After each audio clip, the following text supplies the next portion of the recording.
Have you ever walked into a room full of strangers, wishing you could spark a connection with anyone there? Imagine if you could hold their attention effortlessly, command respect without saying a word, and leave a lasting impression wherever you go. Sounds like a superpower, right? But here's the thing. It's not. It's a skill.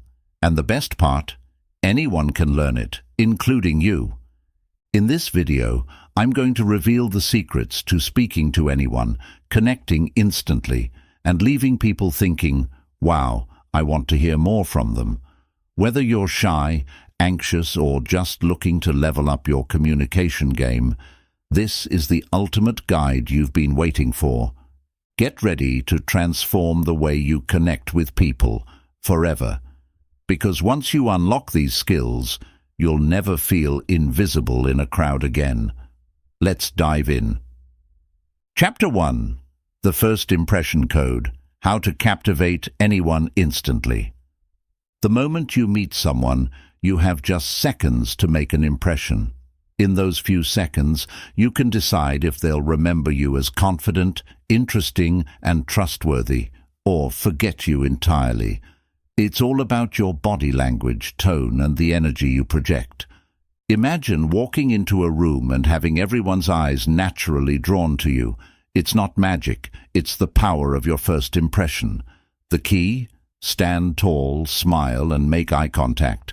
People are naturally drawn to confidence, and you don't need to say a word to make an impact. But when you do speak, make sure your words reflect that same confidence. People remember how you make them feel, not just what you say. So practice greeting people with enthusiasm. Your energy will speak louder than your words. Chapter 2. Magnetic Conversations. The secret to becoming unforgettable. Have you ever met someone who just gets it? They make you feel like the most important person in the room. What if I told you that you could do the same? The secret is curiosity. When you ask genuine questions, listen actively, and show a true interest in the other person, you become unforgettable. Ask people about their passions, dreams, and stories. Don't just wait for your turn to talk. Actively engage with them. Make eye contact, nod, and respond thoughtfully. People love to talk about themselves, and when you listen, they feel understood and valued. The more engaged you are in the conversation, the more magnetic it becomes. This will draw people in, leaving them thinking about you long after the conversation ends. Chapter 3. The Silent Superpower. Mastering Body Language Like a Pro. Did you know that 93% of communication is nonverbal? That means that the way you stand, the look on your face, and even your hand movements tell people a lot about you, even when you aren't saying a word. When you speak to anyone, your body language should work with your words, not against them. Think about it. Have you ever met someone who seemed distant or uncomfortable without them saying a thing? Maybe their arms were crossed, they weren't making eye contact, or they were fidgeting. That's body language at work, sending signals. Now, imagine meeting someone who smiles warmly, stands tall, and looks at you with interest. Instantly, you feel more at ease with them. This is the power of body language. Here's the key. When you communicate, your body should reflect the confidence and message you want to send. If you want to come across as friendly and approachable, try using open body language. Keep your posture relaxed and upright. Don't slouch. Crossed arms might make you appear closed off or defensive, so avoid that unless you're trying to protect yourself. Keep your arms by your sides or rest them comfortably on the table or chair. A firm handshake is one of the simplest yet most effective ways to build trust. When you shake hands, make sure it's confident but not too tight. A gentle, firm grip shows strength and approachability. But a weak handshake? That can give the impression of insecurity or hesitation. Your hands should feel solid, but also warm. Your facial expressions also speak louder than words. Imagine meeting someone who doesn't smile, or who constantly looks down at their phone while talking. It's hard to connect with them, right? Now, picture someone who looks directly at you, smiles when you speak, and shows genuine interest with their face. This kind of positive body language draws people in and makes them feel comfortable with you. So, when you talk, make sure your facial expressions match the mood and energy of the conversation. A friendly, genuine smile can make all the difference. And here's another powerful trick: mirroring. Mirroring is when you subtly copy the other person's body language, like mimicking their posture or gestures. It's a natural way to build rapport and show empathy. If someone is sitting with their hands on the table, gently rest your hands there too. If they lean forward when they speak, do the same. It's not about copying them exactly, but about creating a feeling of connection. It shows you're in sync with them and makes them feel more comfortable around you. Just remember to keep it subtle. If you mirror too much, it might come off as strange. But body language isn't just about making a good impression. It's also about making the other person feel good. When you use open, confident gestures, you make others feel respected and valued. When they feel comfortable with you, they'll be more likely to engage with you in a meaningful way. Remember, body language isn't just about what you do with your own body. It's about how you read others and respond. If someone is nervous or shy, you can use your body language to help them feel more at ease. Relax your posture, soften your expression, and use gentle gestures. These little adjustments will help create a calm, open environment where meaningful conversations can happen. Mastering body language is about sending the right signals and making others feel understood. It's a superpower you can use every day without saying a word. It's all about being aware of how you carry yourself, how you make others feel, and how to connect on a deeper level with the people around you. By learning to speak with your body, you can instantly become more confident, approachable, and effective in any conversation. Chapter 4. Overcoming Social Anxiety. Speak with confidence anywhere.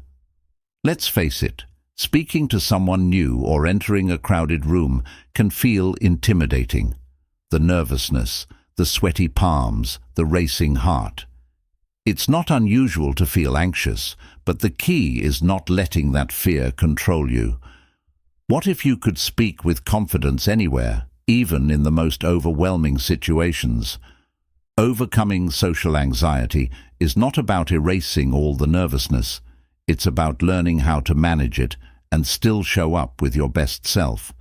Every successful communicator has felt that fear at some point, but they've learned how to push past it and let their authentic selves shine through. Understanding social anxiety. First, let's break down social anxiety. It's that uncomfortable feeling that can hit when you're about to speak to someone or enter a social situation. Your mind floods with worries. What if they don't like me? What if I say something stupid? What if I make a fool of myself? These thoughts are completely normal, but the problem is that they often spiral out of control and keep you from engaging at all. The truth is, everyone has felt awkward or out of place at some point. Even the most confident people have had moments of doubt. But what sets them apart is that they've learned how to turn down the volume on those anxious thoughts and focus on the present moment. The power of mindset. One of the most powerful tools you can use to overcome social anxiety is your mindset. When you walk into a room, instead of thinking about how you're being judged, try thinking about how you can bring value to the conversation. Shift your focus from yourself to the people around you. Ask yourself, how can I connect with others? How can I make them feel good? When you focus on others, your anxiety fades because you stop worrying about yourself. Another game-changing mindset shift is to embrace imperfection. Many people feel anxious because they're afraid of making mistakes. But here's the truth. People don't remember your mistakes as much as you think they do. They're far more focused on the overall experience of the interaction. So, when you stumble or say something awkward, don't stress. Just laugh it off, correct yourself if needed, and keep going. People admire authenticity and the ability to keep your cool under pressure. Breathing and relaxation techniques. Another powerful tool to conquer anxiety is breathing. When we're nervous, our breathing becomes shallow and rapid, which makes anxiety worse. By consciously slowing your breathing, you can signal to your brain that you're safe and in control.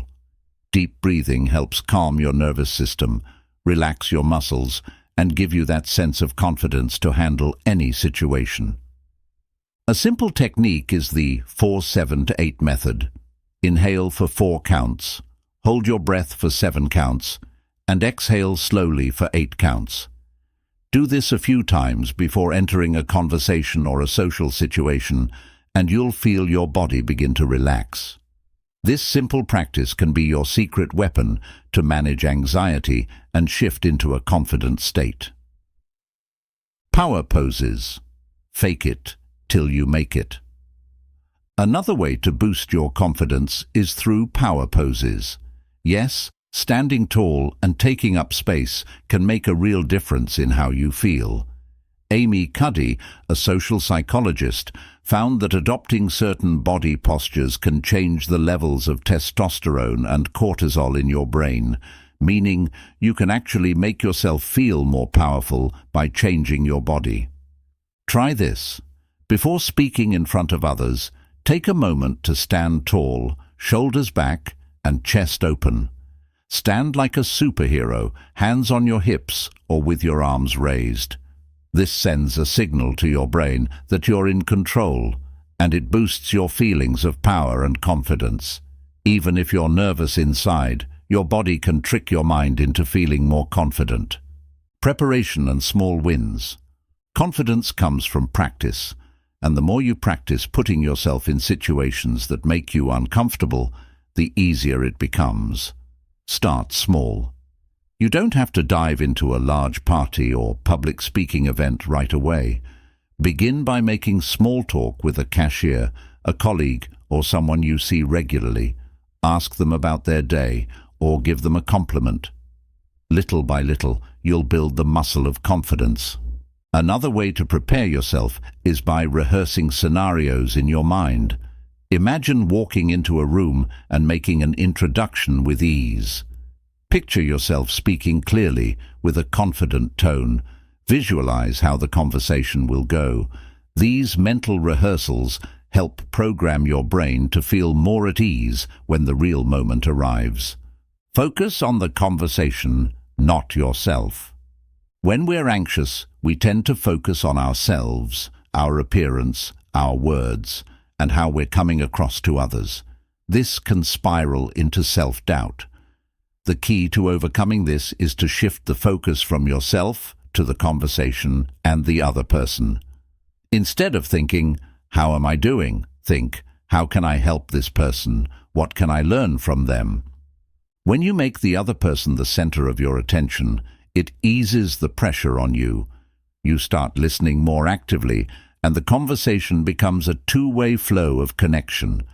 This takes the spotlight off your nerves and puts it on the exchange itself. Practice self-compassion. It's easy to be hard on yourself when you feel socially awkward or anxious, but remember, everyone feels this way at some point. No one is perfect. The more you beat yourself up, the harder it becomes to break through your fears. So, practice self-compassion. When you make a mistake, remind yourself that it's a natural part of learning and growth. Treat yourself the way you'd treat a friend who's going through the same thing. Encourage yourself. Say, "It's okay, I'm doing great, and I can keep improving." This mindset shift can be powerful in freeing you from the grip of anxiety. Taking action.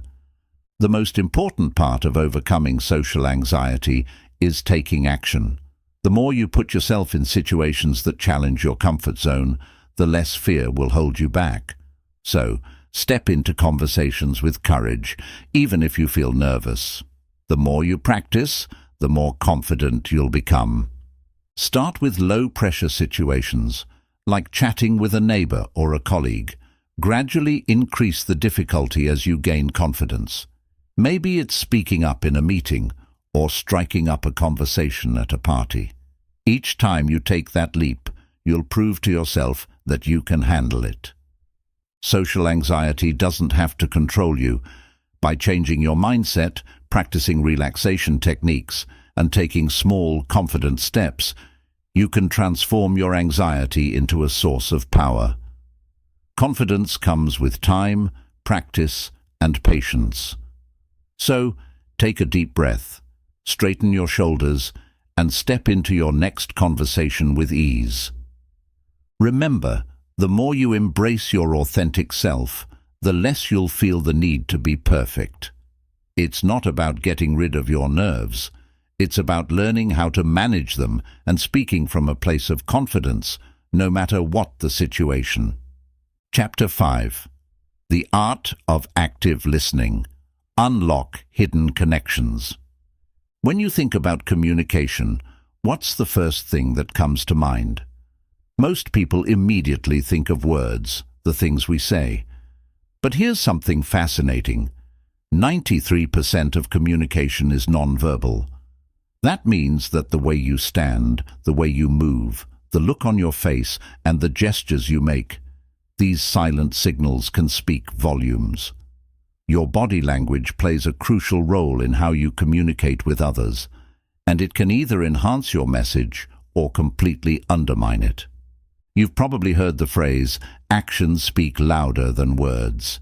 This couldn't be more true when it comes to body language. You can say all the right things, but if your body language doesn't match your words, people will likely pick up on that mismatch. Your posture, eye contact, facial expressions, and even your tone of voice communicate more than the words you speak. So, if you want to speak to anyone with confidence, mastering body language is key. Why body language matters. Our bodies are constantly sending out signals. Whether we're aware of it or not, others are always interpreting these signals. The way you stand in a room, how you make eye contact, the way you gesture, all of this sends a message to the people around you about how you feel, what you think, and whether you can be trusted. Imagine you're speaking to someone who's standing with their arms crossed, avoiding eye contact, and shifting their feet. What do you think? You might feel that they're not interested or that they're uncomfortable, but if someone is leaning in, making open gestures, and maintaining eye contact, it feels like they're fully engaged with you. Body language creates the atmosphere of the conversation and influences how people feel about you. It can either open the door to a meaningful connection or make it harder to engage. Posture, the foundation of confidence. Let's start with posture, perhaps the most foundational aspect of body language. Your posture says a lot about your mood and how you feel about yourself. If you slouch, cross your arms, or avoid making eye contact, it can signal insecurity or discomfort. On the other hand, standing tall, with your shoulders back and your chest open, exudes confidence and approachability. Imagine a time when you walked into a room and noticed someone standing with good posture, upright, open, and grounded. How did that make you feel about them? It probably gave the impression that they were in control, confident, and sure of themselves. Good posture doesn't just help others perceive you as confident, it also helps you feel more confident. When you stand tall, your brain signals to your body that you're in control, which can help reduce anxiety and increase feelings of power. One simple trick is to visualize yourself as a tree. Imagine that your spine is a trunk, grounded firmly to the earth, with your head reaching towards the sky. This visualization can help you feel centered and confident. Practice this every time you enter a room or before you speak, and you'll begin to notice a shift in how you feel. Eye contact, the window to connection. Next up, Eye contact. It's often called the window to the soul because it's one of the most powerful ways to connect with others. Making eye contact shows that you're paying attention, that you're present, and that you respect the other person. But here's the thing. It's not just about looking at someone's eyes. It's about the quality of your gaze. When you maintain strong eye contact, it shows confidence and sincerity. If you're constantly looking away or avoiding eye contact, people might feel like you're hiding something or not interested in the conversation. The key is to strike a balance. Maintain eye contact for about 50–60% of the conversation. Too little can come across as disinterest. Too much can feel intimidating or awkward. But eye contact is also about timing. For example, when you're making a point or explaining something important, holding steady eye contact can help reinforce your message. On the other hand, when someone else is speaking, it's important to look at them attentively. This shows that you're actively listening and that their words matter to you. Facial expressions. Telling the story without words. Your face is one of the most expressive parts of your body. A simple smile, frown, or raised eyebrow can convey so much about how you feel or what you're thinking. In fact, facial expressions are the quickest way to express emotions without saying a word. Think about how you feel when someone smiles at you. Instantly you feel more comfortable and at ease. A genuine smile signals friendliness, warmth, and openness. On the other hand, a furrowed brow or a tight-lipped expression can create distance, making the conversation feel tense or unwelcoming. A great way to practice using facial expressions is by being aware of how you're feeling in the moment and adjusting your expressions accordingly. For example, if you're excited about a conversation, let that show through a smile or an enthusiastic look. If you're discussing something serious or thoughtful, try to soften your expression to convey sincerity. One simple tip is to mirror the other person's facial expressions. If they smile, smile back. If they look serious, mirror that energy. This creates a sense of connection and makes the other person feel more understood. Gestures. Adding meaning to your words. Gestures, those subtle movements of the hands, arms, and even the head, can dramatically enhance your communication. When used correctly, gestures can make your message clearer, more persuasive, and more engaging. However, if your gestures are too big or too small, they can distract from what you're saying or give off the wrong impression. A simple rule of thumb is to use gestures that match the tone and context of your message. If you're explaining something exciting or passionate, don't be afraid to use larger, more expressive gestures. But if you're discussing something serious or delicate, keep your gestures calm and measured. For example, when you're explaining a concept, you might use your hands to demonstrate the shape or flow of something. Or, if you're expressing enthusiasm, using open hand gestures can show that you're approachable and eager. The key is to make sure your gestures align with the message you're trying to convey. Mirroring, the instant rapport builder. One of the most effective ways to build rapport instantly is through mirroring.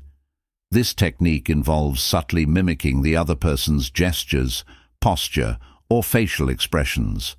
When you mirror someone's body language, it makes them feel more comfortable and understood. It creates a sense of similarity, even though you may have just met. For example, if someone is leaning in during the conversation, you might lean in slightly as well. If they cross their arms, you might subtly cross your arms in a similar manner. But remember, this should be done subtly. If it's too obvious, it can feel forced or awkward. Mirroring is so effective because it helps us connect on an unconscious level. People are drawn to others who seem familiar, and this simple technique helps you build that bond quickly.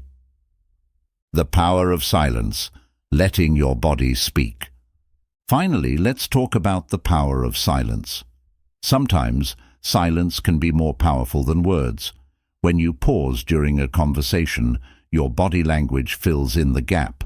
A thoughtful pause, followed by a steady gaze or an open gesture, can show that you're giving careful consideration to what the other person is saying. In moments of silence, let your body communicate the message. Relax your posture, smile, or nod to indicate that you're engaged. Silence doesn't have to be awkward. It can be an opportunity to show that you're fully present and processing what's being said. Mastering body language is about becoming more aware of the subtle cues you send and making sure they align with the message you want to communicate. Your body language can help you build trust, connect with others, and communicate far more powerfully than words alone. By standing tall, making good eye contact, using expressive gestures, and mirroring others, you'll create stronger connections and speak with more confidence than ever before. Remember, your body is always talking, even when you're silent. So, make sure it's saying something that aligns with the person you want to be. Chapter 6. Small talk, big wins, turning casual chats into opportunities. Small talk. It's something many of us dread, but it's one of the most powerful tools in effective communication. It may seem trivial or pointless at times, but it's actually the gateway to deeper, more meaningful conversations. In fact, small talk is often the first step to building relationships that lead to big opportunities, whether it's in business, friendships, or even love. But why is it so important, and how can you make it work in your favor? Small talk is the art of starting a conversation, typically about light and neutral topics. It's what you engage in when you meet someone for the first time, at a social gathering, or in a professional setting. The aim isn't necessarily to dive deep into topics of substance immediately. It's about breaking the ice, showing that you're approachable, and establishing a connection. It's the opening that can lead to lasting connections and ultimately bigger things. Why small talk is more than just small. Here's the truth. Small talk is never just small. When done well, it's a critical tool for building rapport, assessing common ground, and understanding the dynamics of any relationship. Think about it. Every deep conversation, every important connection you've made started with small talk. When you meet someone, you don't start with a business proposal or a heartfelt confession. Instead, you begin with, "Hi, how are you?" or "How's the weather today?" These seemingly trivial words have the power to set the stage for what follows. And while the topics may seem mundane, like the weather, the news, or the latest entertainment buzz, what matters is how you engage with the person. Small talk can act as the bridge to shared experiences and open up opportunities to discuss deeper, more meaningful subjects. Why people struggle with small talk. Despite its importance, many people find small talk uncomfortable or awkward.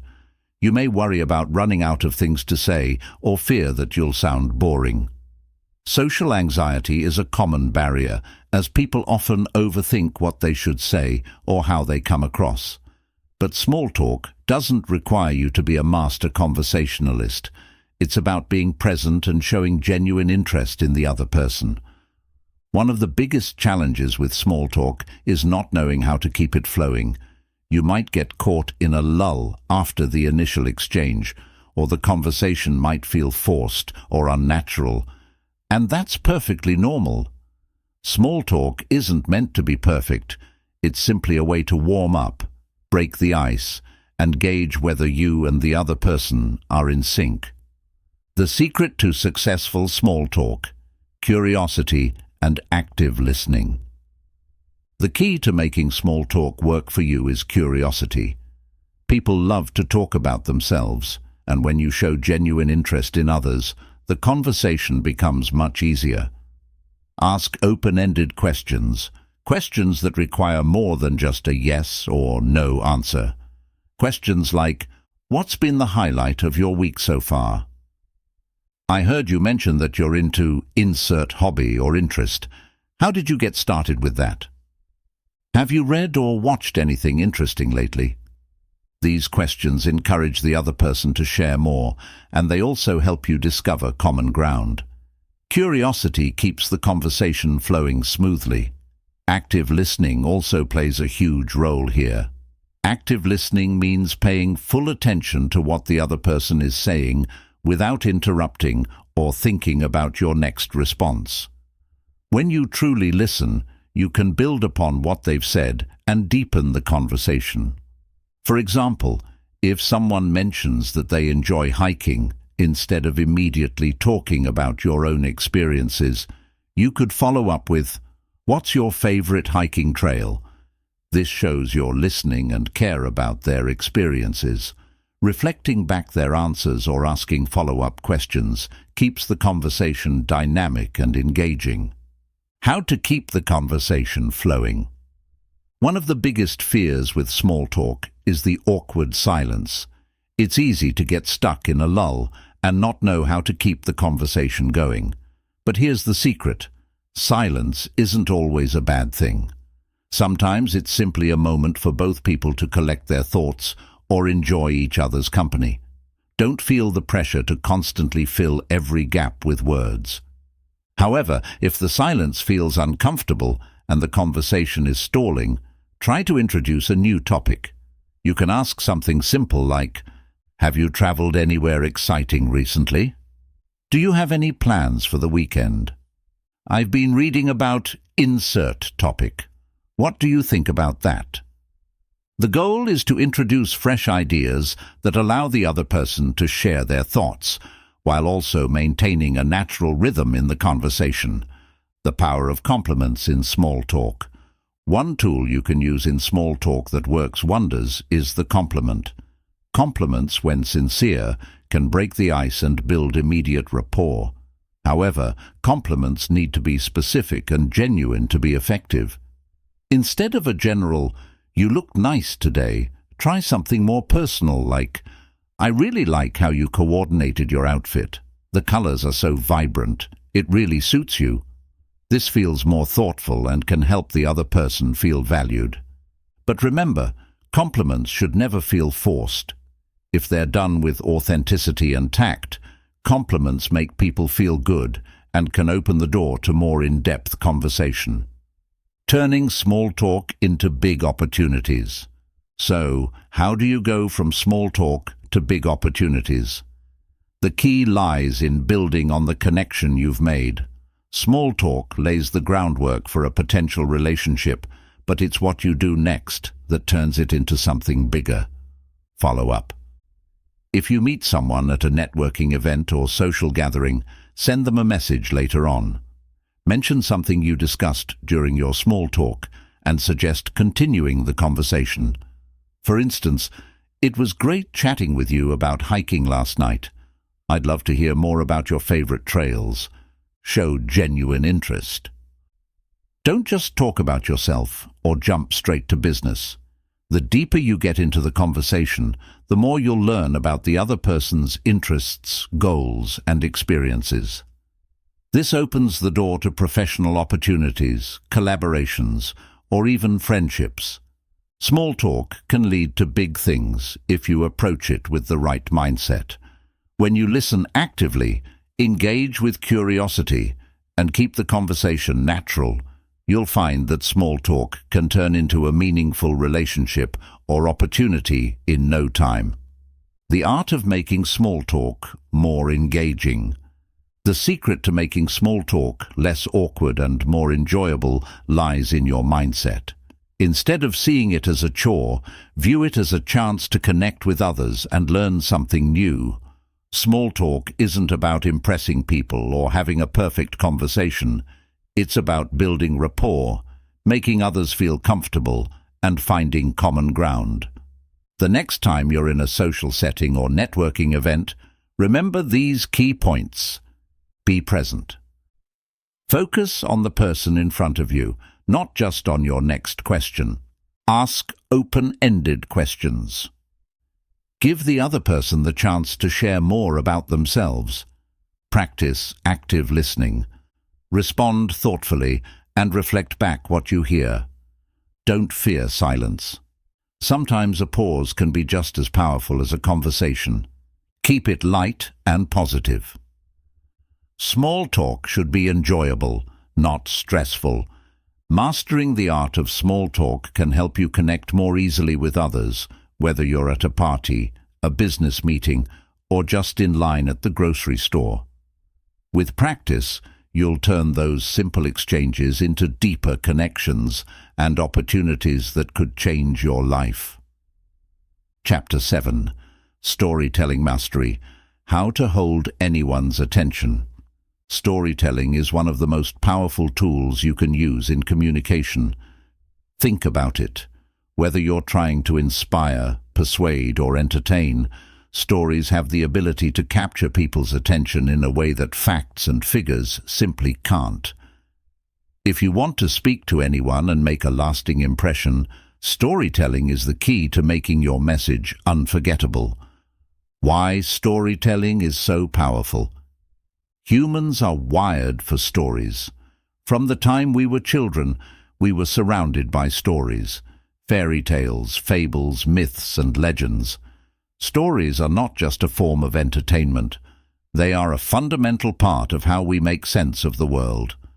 When you tell a story, you tap into the emotions of your listener. You create a vivid experience that can move them, teach them, or change their perspective.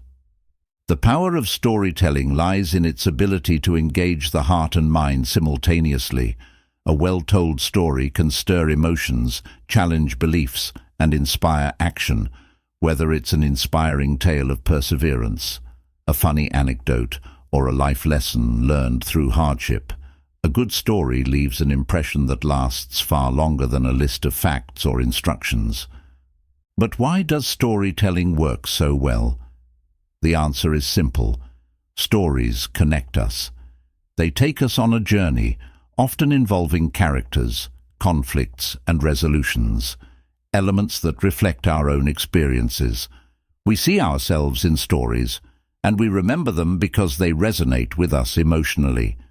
People don't remember statistics, but they remember stories that moved them. The structure of a great story. To become a master storyteller, you need to understand the structure that makes a story compelling. All good stories follow a basic structure, the story arc, which has three main parts: the beginning, the middle, and the end. The beginning. Set the scene. This is where you introduce the characters and set up the context. In this phase, you want to grab your audience's attention. You can start with an intriguing question, an unexpected twist, or a vivid description that draws people in.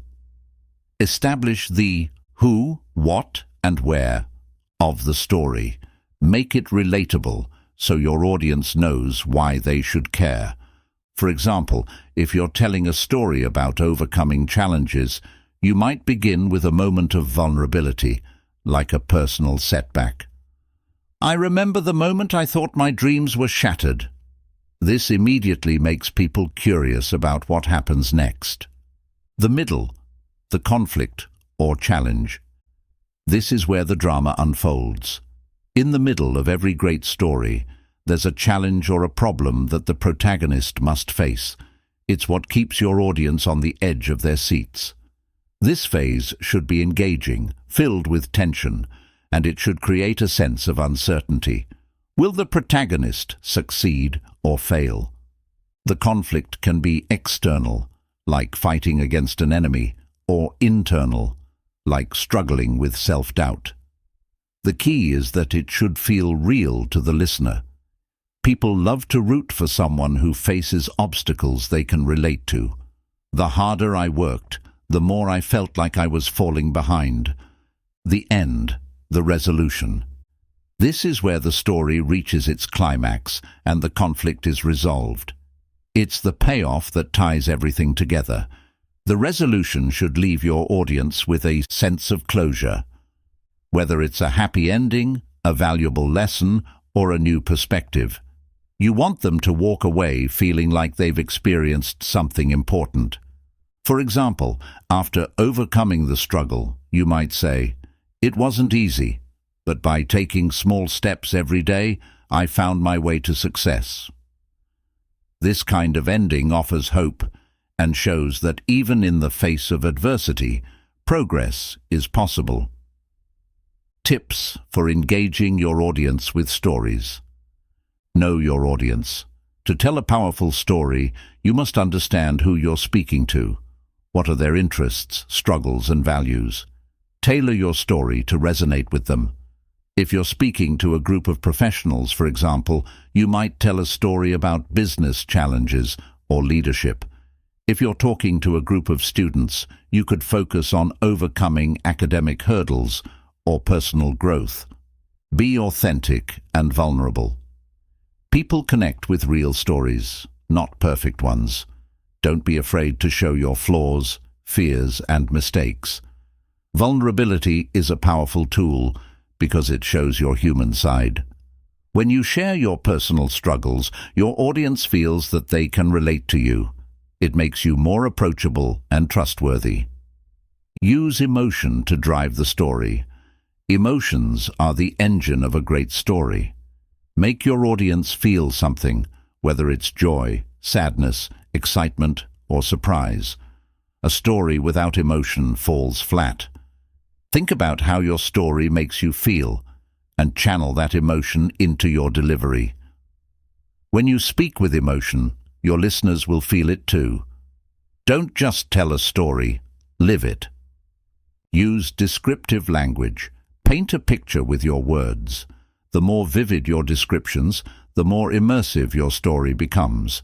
Instead of saying, "I was nervous," try saying, "My heart raced and my palms were sweating as I walked up to the stage." This brings the story to life and makes it more relatable. Keep it simple and focused. Don't overwhelm your audience with too many details or side stories. Stick to the core of your message. A great story doesn't have to be long or complex. It just needs to be clear and focused. Every detail should serve the main point of the story. Practice timing and delivery. The way you tell the story is just as important as the story itself. Vary your tone, pace, and volume to create emphasis and tension. Pause at key moments to build suspense, or let your audience process what you just said. Timing is everything. Don't rush through the important parts, and don't dwell too long on less significant details. Using stories to persuade and influence. Storytelling is not just for entertainment, it's also a powerful tool for persuasion. Whether you're trying to inspire someone to take action, sell an idea, or change someone's mind, storytelling can help you communicate your message in a way that's both memorable and convincing. Instead of bombarding your audience with facts and statistics, share a story that illustrates your point. For example, if you're trying to convince someone to take a leap of faith and pursue their dreams, tell them the story of someone who took that risk and saw extraordinary results. By showing them the journey and outcome, you create a compelling narrative that's far more persuasive than just presenting cold, hard facts. Real-world example: the power of storytelling. Consider the story of Steve Jobs, one of the greatest storytellers in modern business. His famous Stanford commencement address is a perfect example of how storytelling can inspire millions. Jobs shared personal stories of his failures, struggles, and triumphs, weaving them into a cohesive narrative that not only resonated with his audience, but also motivated them to take bold steps in their own lives. By telling his own story of dropping out of college, getting fired from the company he created, and eventually returning to build Apple into a global empire, Jobs showed that setbacks don't define us. How we respond to them does. This story didn't just inspire his audience, it changed the way they viewed their own challenges. Mastering the art of storytelling is a lifelong skill, but it's one that can pay off in both personal and professional settings. Whether you're trying to connect with others, persuade them, or simply entertain, the ability to tell a great story will make you a more compelling communicator. The key is to be authentic, engage your audience emotionally, and create a narrative that resonates with them. Start practicing today. Think about a powerful story from your own life or one that you admire and practice telling it. Focus on the structure, the delivery, and the emotions you want to evoke. Over time, storytelling will become second nature to you, and you'll be able to hold anyone's attention and leave a lasting impact with your words. Chapter 8. Persuasion Secrets. Influence without being pushy. When it comes to building strong relationships and effective communication, emotional connection is everything. People don't remember what you say, but they will never forget how you made them feel. If you can make someone feel understood, valued, and respected, you've established a foundation for a meaningful conversation that can lead to trust, openness, and deeper connections. In this chapter, we're going to explore how to create that emotional connection with anyone, no matter the situation or relationship. Why emotional connection matters. Emotions drive actions. When people feel emotionally connected to you, they are more likely to listen, engage, and take action. This is true in personal relationships, professional settings, and even in everyday conversations. Building an emotional connection allows you to break through barriers and create an atmosphere where people feel safe to share their thoughts, feelings, and ideas. In fact, research has shown that emotional intelligence, or the ability to perceive, control, and evaluate emotions, plays a major role in personal and professional success. People with high emotional intelligence can read the emotions of others and respond appropriately, which helps them build rapport quickly and influence others effectively. When you connect emotionally with someone, it fosters a sense of trust and understanding, which opens the door to deeper conversations and stronger relationships. How to build emotional connection in conversations. Building emotional connections requires more than just asking the right questions or offering compliments. It involves understanding, empathy, and creating a space where the other person feels heard and valued. Here's how you can start building that emotional bond with anyone you meet. Listen with empathy. Listening is one of the most powerful ways to create an emotional connection. But not just any listening, active listening is key. Active listening means that you're fully present in the conversation, not just hearing the words the other person is saying, but understanding the emotions and meanings behind those words. When someone speaks to you, give them your undivided attention, put away distractions, make eye contact, and show that you're interested in what they have to say. Empathize with their feelings by acknowledging their emotions. For instance, if they're sharing something difficult, respond with understanding. I can only imagine how hard that must have been. Active listening shows that you're not just waiting for your turn to speak. You're genuinely interested in understanding the other person's thoughts and feelings. When people feel heard, they naturally begin to open up more. Mirror their emotions. One powerful way to establish an emotional connection is by subtly mirroring the other person's emotions. Mirroring involves reflecting their emotional state through your body language, facial expressions, and tone of voice. If they're excited, show excitement. If they're sad, show empathy and compassion through your body language. This technique works because it makes the other person feel understood. They see that you're on the same wavelength emotionally, which builds trust. The more you reflect their emotions in a positive and supportive way, the more likely they are to feel comfortable with you and willing to share more. Be careful not to overdo it, though. Mirroring should feel natural, not forced. It's about connecting on a deeper level, not mimicking their every movement. Ask open-ended questions.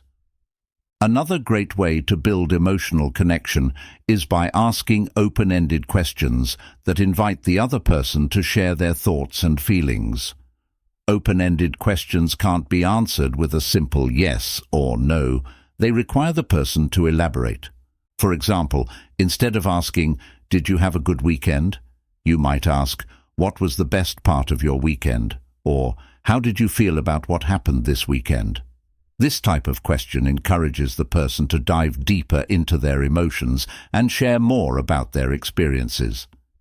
Asking open-ended questions shows that you're genuinely interested in their perspective and emotions.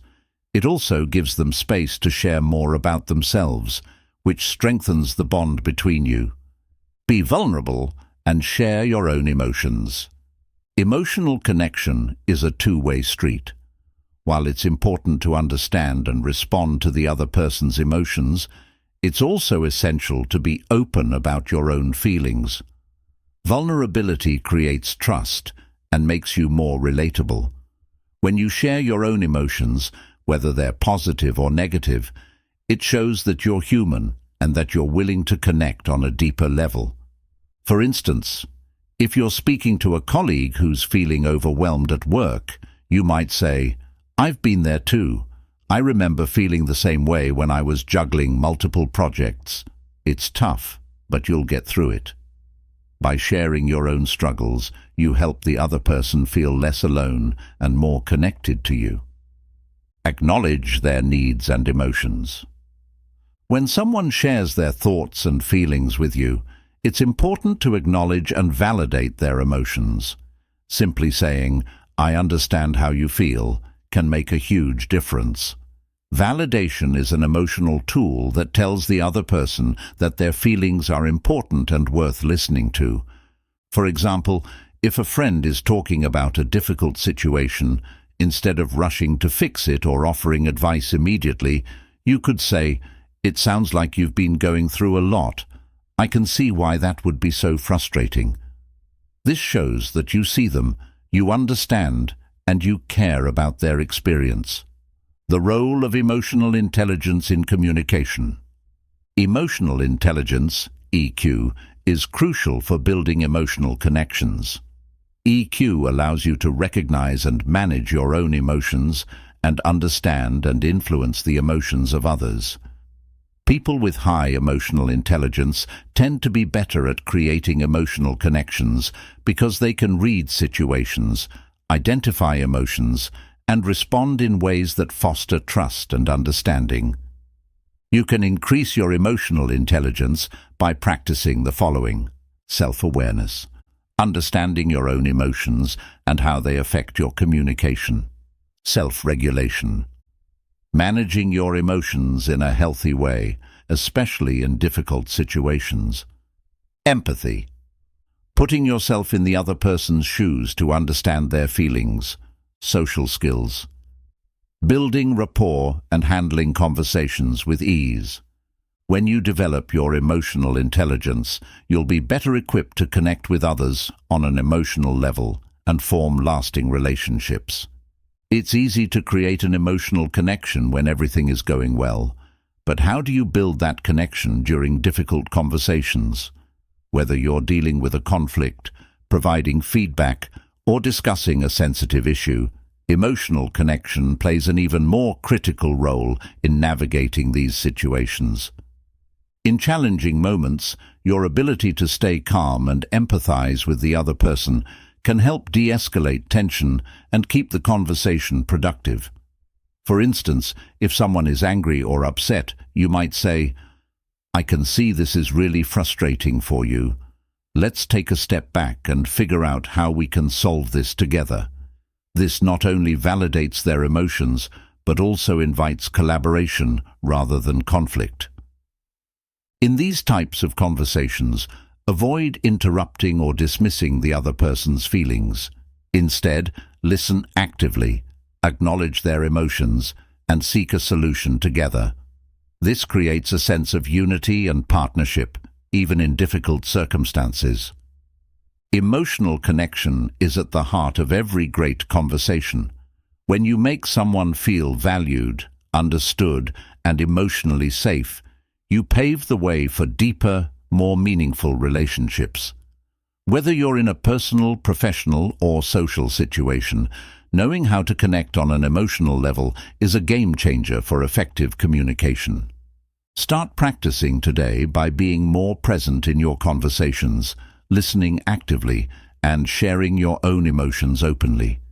With time and effort, you'll find that you not only build stronger relationships, but also become a more effective communicator who can connect with anyone, anywhere, on a deeper emotional level. Chapter 9. Networking. Like a genius, build relationships that open doors. Have you ever been in a conversation where you hit a dead end? The topic dries up, no one knows what to say next, and that uncomfortable silence fills the room. It's awkward, right? But here's the good news. Awkward silences don't have to be a communication disaster. In fact, they can be turned into opportunities for connection, growth, and even creativity. In this chapter, we're going to dive into the secret formula for overcoming those awkward silences and making sure your conversations flow smoothly no matter what. Why awkward silences happen. First, let's talk about why awkward silences happen in the first place. They often occur when the conversation topic runs dry. Maybe you've talked about everything there is to know about the weather, or you've run out of things to say about that recent event. When there's nothing left to talk about, silence creeps in. You feel nervous or unsure. Sometimes the silence is due to personal anxiety. Maybe you're unsure of what to say next, or worried about how the other person will perceive you. This pressure can make it hard to think of anything to add to the conversation. The other person isn't engaging. Maybe you're talking, but the other person isn't responding the way you'd hoped. This can lead to a pause in the conversation as you search for the right words to get them to open up. Overthinking. When we overthink what we say, we often get stuck. We hesitate because we're worried about saying the wrong thing, and this internal pressure can lead to a pause. No matter the reason, one thing is certain. Awkward silences can make you feel uncomfortable, but they don't have to derail your conversation. Instead of panicking, you can learn how to handle these moments with grace. The secret formula for overcoming awkward silences. Now that we understand why awkward silences occur, let's talk about how to handle them.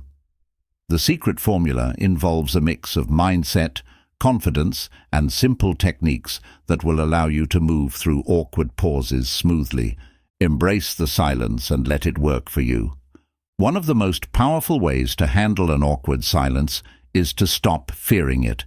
Instead of trying to fill every pause with words, learn to embrace silence. A pause doesn't have to be a sign that the conversation is over or that something is wrong. In fact, silence can create space for both people to think, reflect, and collect their thoughts. Sometimes it's during these silences that the most powerful insights emerge. If the other person is quiet, don't rush in to fill the void. Instead, wait. They may be processing something or thinking of what to say next. Silence allows everyone to calm down and reset the conversation, leading to a more meaningful interaction when it resumes. By embracing silence, you show confidence in yourself and in the conversation. People will respect that you're comfortable enough to not feel the need to fill every moment with chatter. Use open-ended questions to restart the flow. If the silence persists and you feel the need to break it, one of the easiest and most effective ways to re-engage is by asking an open-ended question. This opens up the conversation and gives the other person room to elaborate on their thoughts. For example, if you're talking with a colleague and the topic has ended, instead of asking a simple yes-no question like, "Did you enjoy your vacation?" ask something more open like, "What was the highlight of your vacation?" or "What made your vacation special this time?" Open-ended questions work well because they require more than just a short response.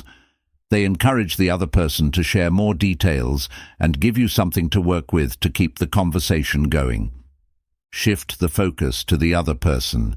If you feel the conversation coming to an awkward halt, a great way to avoid further silence is by shifting the focus to the other person. People love to talk about themselves, and this technique is a great way to get the conversation back on track. Ask questions that show genuine interest in their thoughts, experiences, or feelings. For instance, how did you get started in your career? What's been your favorite part about working on this project? What do you love most about your hobby? By asking personal and engaging questions, you're inviting the other person to share more, which can naturally lead to more topics to discuss. This also takes the pressure off you to constantly come up with new things to say. Add humor to break the ice. Humor is a great tool to relieve tension and dissolve the awkwardness of silence. A light-hearted comment or funny observation can quickly ease the discomfort and make both you and the other person feel more relaxed. It's important, though, to gauge the situation and use humor that fits the moment. Don't force a joke if it doesn't feel appropriate. Instead, look for natural opportunities to make the other person smile or laugh. For example, if you're both struggling to think of what to say next, you could laugh and say, "I swear I had a million things to say, but they all just vanished in the silence." This kind of humor breaks the tension and helps both of you feel more comfortable. Share something personal or vulnerable. Another way to break an awkward silence is to share something personal or vulnerable about yourself. This can be a funny story, a relatable experience, or even a feeling or thought you've been having.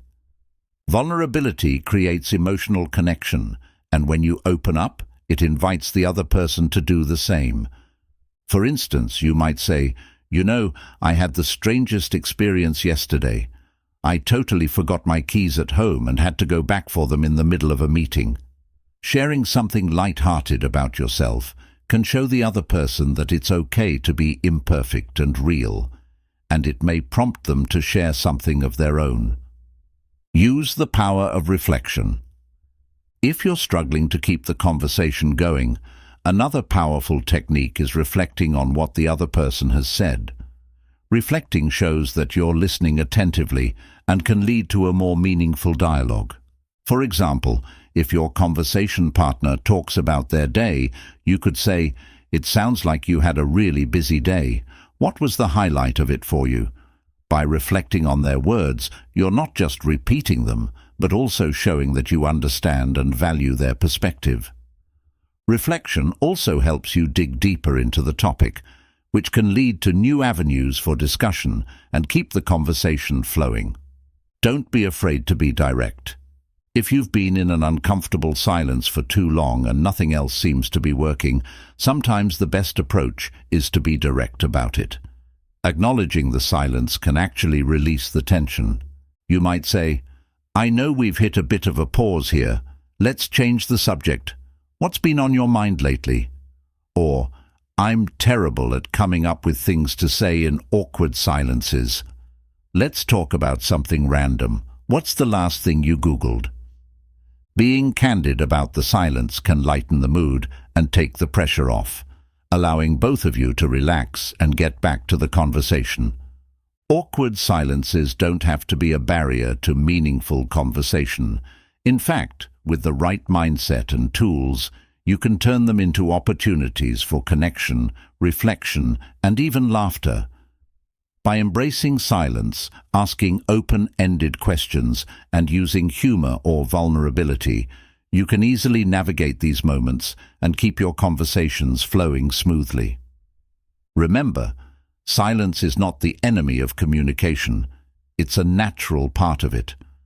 When you learn how to handle it with confidence and creativity, you'll become a much more engaging and effective communicator. So, next time you find yourself in an awkward silence, don't panic. Use these techniques and watch how you can turn the silence into something powerful. Chapter 10. The Ultimate Blueprint. Speak smart, win big, and be remembered. Have you ever been in a situation where you needed to convince someone of something? Whether you're negotiating a deal, convincing a friend to try something new, or trying to get your point across in a discussion, the ability to influence others is one of the most powerful skills you can develop. But here's the catch. Persuasion doesn't mean forcing someone to agree with you. True influence is about making others feel understood, respected, and ultimately inspired to see things from your point of view without pushing them. In this chapter, we're going to explore the art of persuasion, focusing on techniques that allow you to influence others without seeming manipulative or overbearing. You'll learn how to persuade with integrity, build trust, and create win-win situations that benefit everyone involved. Why persuasion is a key skill. Persuasion is not just about getting what you want. It's about guiding others to make choices that align with their own best interests and your goals. Whether you're in business, in a relationship, or simply trying to help someone understand your point of view, persuasion plays a central role in how you communicate effectively. Think about some of the most influential people you know, whether they're leaders, mentors, or even friends. They have the ability to influence others effortlessly. It's not because they have power over others, but because they have mastered the subtle art of persuasion. When you can persuade someone, you're essentially giving them a reason to believe in what you're saying or doing, without them feeling pressured or manipulated. So how do you master this skill? Let's dive into the key techniques that can help you become a persuasive communicator. The power of listening in persuasion. One of the most surprising aspects of persuasion is that it's not about talking, it's about listening. Listening actively and attentively to others builds rapport and trust, and it allows you to understand their needs, fears, and desires. When you listen well, you can tailor your message to address what matters most to them, which significantly increases your chances of influencing them. Here's how it works. Listen without interrupting. When you allow someone to fully express their thoughts and feelings, you show respect and create a sense of safety. This encourages the other person to be more open with you, making them more receptive to your ideas. Listen to understand, not to respond. This means focusing on the other person's words, emotions, and body language instead of thinking about what you're going to say next. When you listen deeply, you can pick up on subtle cues that tell you what matters most to them, helping you align your persuasion efforts with their values. Ask thoughtful questions. Instead of making assumptions about what the other person needs or wants, ask questions that show you're truly interested in understanding their perspective. For example, ask, "What would make this decision easier for you?"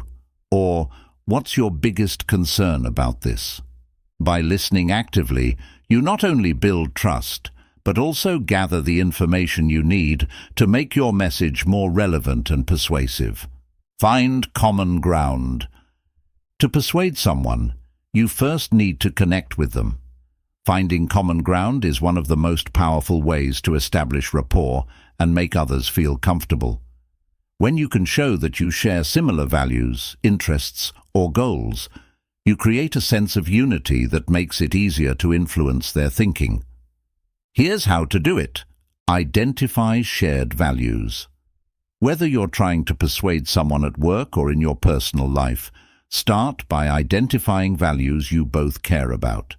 If you're trying to convince a friend to adopt a new habit, for instance, highlight how that habit aligns with something they already value, like health, self-improvement, or efficiency. Use we language. Instead of using I or you, try to frame your message in terms of we to emphasize that you're on the same team. For example, instead of saying, "You should do this because it's good for you," say, "Together we can make this happen, and it will benefit both of us." This reinforces the idea that you're working toward a mutual goal. Acknowledge their perspective. Even if you don't agree with everything the other person says, acknowledging their point of view shows that you respect their perspective. This can make them more open to hearing your side.